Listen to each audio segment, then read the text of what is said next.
Thank you to the McCaig Institute and to the Wood family for making this speaking engagement possible.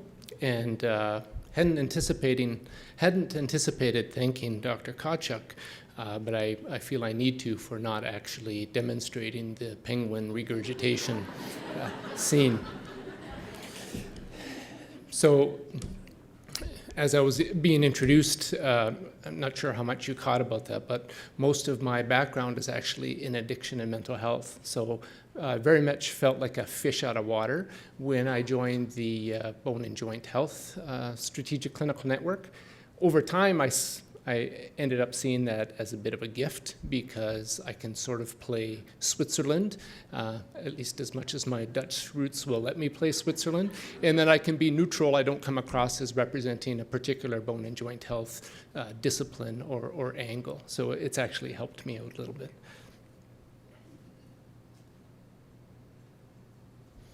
So I'm going to spend a bit of time talking about the SpineAccess initiative, how it came to be, what results we found through that initiative, through that research project, and what our future plans are for SpineAccess. I don't need to spend a lot of time on this slide because I think some of the previous presenters, including Dr. Swami and Dr. Kachuk, talked a lot about how prominent spine and including low back pain related conditions are in the province. What I will draw your attention to is a couple of these findings. And so what set us up, what set the stage for making SpineAccess initiative an important thing was as the strategic clinical networks do their work, they're engaging with patients, members of the public, researchers, clinicians, finding out what are some of the biggest challenges, as well as what are some of the biggest successes, and how do we talk about them, and how do we make tomorrow's healthcare system better than today's. And so we have to be good listeners. So, well, maybe my mental health training does come in handy here. But anyway, through some of the conversations that we had, some of the anecdotal information that we received was that for some patients, they would go to several different providers, and it could often be between 18 months to over 2 years before they received a definitive appointment with a spine surgeon who would then say, in 90% of the cases, you're not surgical. So in the meantime, people have been waiting for that appointment and for that confirmation and for some indication as to, so what do I do to alleviate my back pain? What am I supposed to be doing? So a very long time. And so it didn't take too much time for us to say, I think we could do something better here. Adding to that current state or the scenario that led up to SpineAccess was a lot of confusion. So we heard about confusion that patients had, and we also heard about confusion that providers had. And it had to do with things like, who's in the best position to be making the assessment? How do I know that the assessment I had on my back is the right one? People being people, they talk to their colleagues or to their neighbors, and they say, well, what did you do? Well, I heard that if you really want to get to see a spine surgeon, you need to have your MRI first.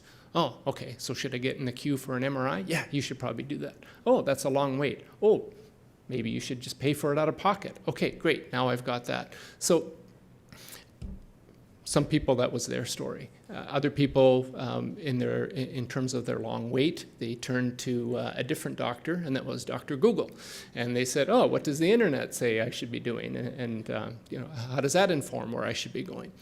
And then similar from a provider standpoint, some providers being more comfortable or skilled or versed in doing low back pain than others. Some would want to refer their patients out, but not always being sure as to, so who do I refer them out to? How do I know that assessment is the right one? And how do I know my patient is well taken care of?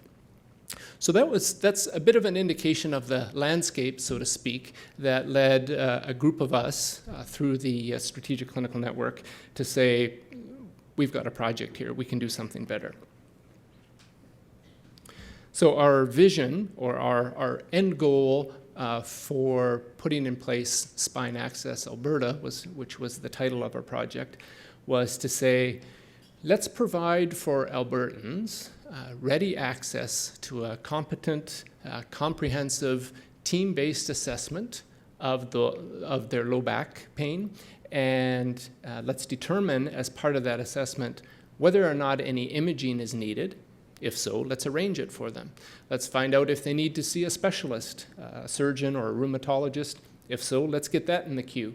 And in all likelihood, for the 90+% who won't require that specialist consult, how do we give them a treatment plan that involves active therapy, rehabilitation, exercises, stretching, etc., that is tailored to their specific condition?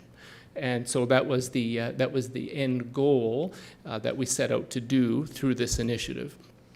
And then how do we provide the patient as they're walking out the door, so to speak, with a copy of a treatment plan that's tailored to them, and then complete the feedback cycle in terms of letting their family doctor know about the assessment that had been done and what the recommended treatment was. So a good way to ensure continuity of care. So how did we go about doing this? Well, like most things that strategic clinical networks do, and let me just pause here for a little bit. So I'm with the Bone and Joint Health Strategic Clinical Network. Alberta Health Services actually has 16 strategic clinical networks, and they happen to have a table over here. So if you want to hear a bit more about either the Bone and Joint or any of the other strategic clinical networks, feel free to find out a little bit more. So back to the Spine Access project. It started with a team. So a team of researchers. Some of you here in the room were even part of that initiative, including Dr. Kocek.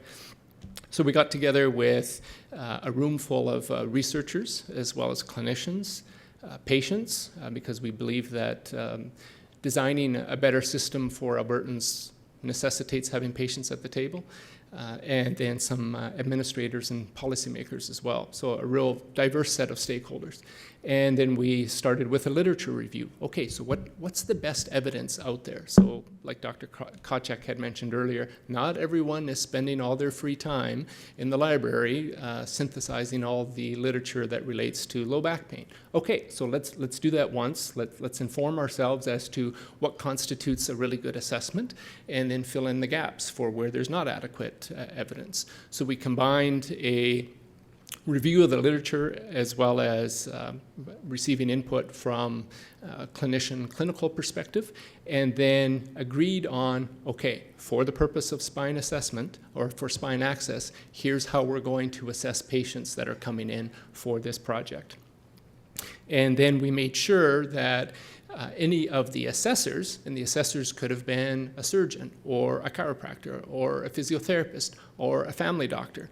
They would get together in a room like this and they would review, okay, how are we going to approach, what's the plan? How are we going to do these assessments? And they would have a couple of actors come in and present with low back pain, just to make sure that they were identifying all the right red flags that were mentioned, which ones need to go to a surgeon versus which ones actually would be benefit mostly from more of an exercise focus. We tested that out in 3 different settings. One was an outpatient clinic, one was within a hospital, and one was within a primary care network. And for all of those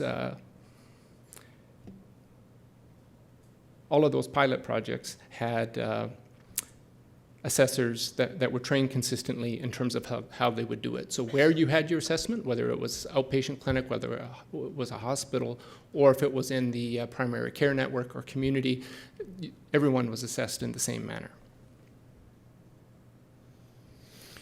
So what did we find? Well, we had patients present with a wide variety of concerns, complaints, conditions, similar to some of the conditions that have already been covered by the previous presenters. Fairly equal split between males and females coming, and quite a wide age range, so from 20 to 70 years old. I think one of the big achievements that the project was able to demonstrate was, compared to the in some cases, 2-year-long wait that people have to get a definitive answer as to, am I surgical or not? Appointments were offered and assessments were done within 2 weeks. So a huge change there. And then what was also very interesting was very few patients actually required any imaging, and only 2% requiring MRIs. And when we asked patients, okay, was this helpful? Do you feel confident? Has your pain been managed? Are you able to get back to your regular activities that you were wanting to do prior to low back pain? Very good satisfaction rate. And then we also asked the providers, what's it like when you send your patient out? Or how confident do you now feel as an assessor to do this work? Very high ratings of satisfaction. We also did a little bit of work in terms of looking at the population within one of the settings, and we said, okay, how common is opioid prescription for low back pain for patients coming in? And the rate was quite high, almost 90%. Almost 90% of people coming in for low back pain assessment were prescribed an opioid. For those that were seen with SpineAccess, 0.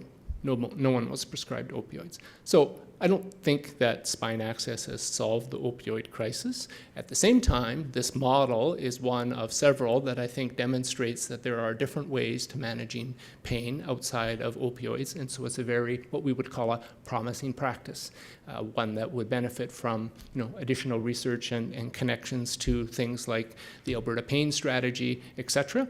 It's another example of collaboration and trying to do things differently. And then also, because patients were bouncing around less than, I sometimes use the analogy of a pinball machine, going to the family doctor, going to the emergency room, trying to get an appointment for a specialist. Oh, in the meantime, maybe I should get an MRI. Instead of that activity, which generates not only a lot of frustration, but a lot of either out-of-pocket or system costs, comparatively, SpineAccess is approximately 20 to 25% of the cost that most patients would experience in terms of getting the same answer. So we see that as a very positive component of why this is an effective program.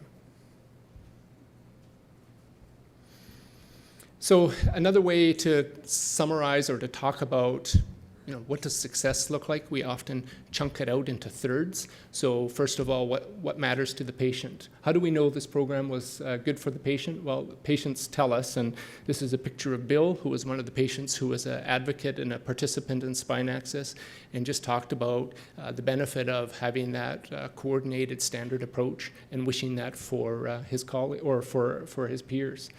Similarly, this is Dr. Ted Finley, one of our physician champions, and he said, it's great to know how to manage these patients, and now I can have trust that if I send my patients out, I know what kind of assessment they're going to get. And then those that are concerned or interested in knowing about how the health system operates, they're also happy to see freed up capacity in emergency rooms and diagnostic imaging by having alternates for patients. And then when we dream a little bit and say, okay, so we piloted this project in a few different areas, what would be the effect of implementing SpineAccess across the province? Then similarly, we would see the same kind of benefits I mentioned, just on a provincial scale. So surgeons being referred patients that are appropriate surgical candidates, family docs knowing that their patients are well taken care of if they refer them out or they perform that assessment themselves, and patients feeling that they've gotten their answers and they're on the right path to recovery. So what's next for SpineAccess?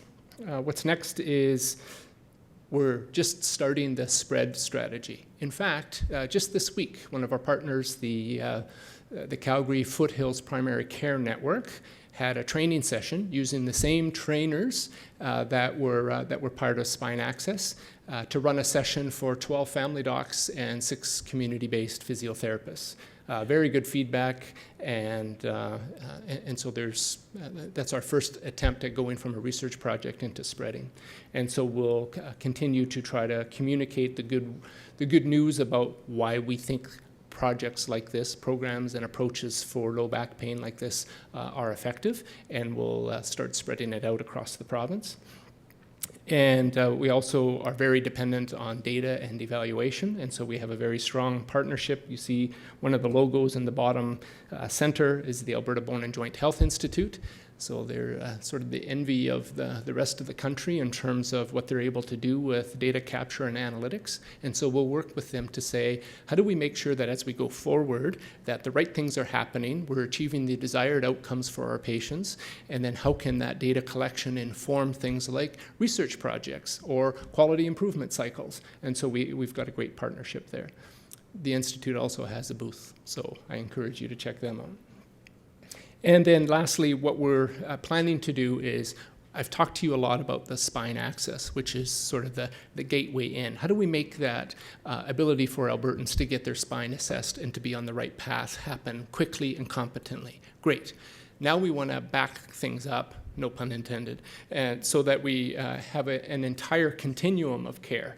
Everything from how do you prevent some of these back injuries from happening in the first place? Or how do we use the opportunity of someone coming in to have their back assessed saying, you know, the way you've been lifting things, not good mechanics at all, you should be doing it this way instead, whatever. But how do we incorporate prevention, good spine health activities, and then also carry through past the assessment and say, so which treatments are the right one? So where does glad back fit in? Who's that good for? What if there's some people who don't benefit from glad back? What else do we need? So how do we develop a whole toolkit of tools, a whole toolbox of instruments to help people with their back pain post-assessment, if that's the pathway that they're on?